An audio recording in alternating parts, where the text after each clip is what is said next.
কার্যালয়কে লক্ষ্য করে ইট পাটকেল ছুটছেন। আমরা সরাসরি আপনাদেরকে দেখাচ্ছি, আবারও উত্তেজনাকর পরিস্থিতি তৈরি হয়েছে।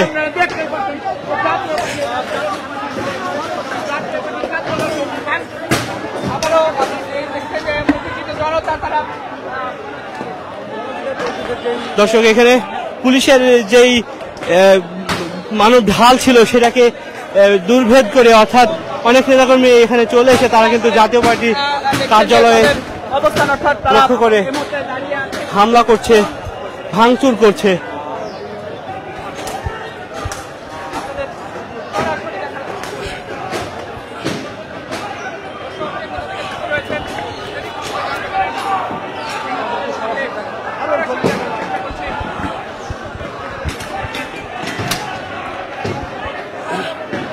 দর্শক, আপনারা দেখছেন যে এরশাদের ছবি সহ যে ফলক ছিল সেই ফলকটা কিন্তু ভেঙে দেওয়া হয়েছে। এই মুহূর্তে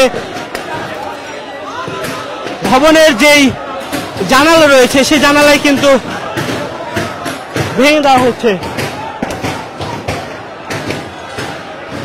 এবং পার্টি কার্যালয়ের যে গেট রয়েছে সেই গেটের ভেঙে নেতাকর্মীরা কিন্তু ভিতরে প্রবেশ করছেন।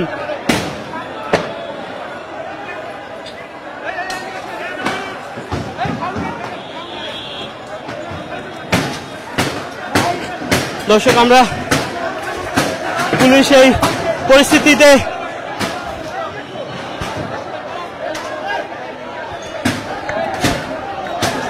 পুলিশের পক্ষ থেকে কিন্তু সাউন্ড গ্রেনেড নিক্ষেপ করার জন্য বলা হচ্ছে।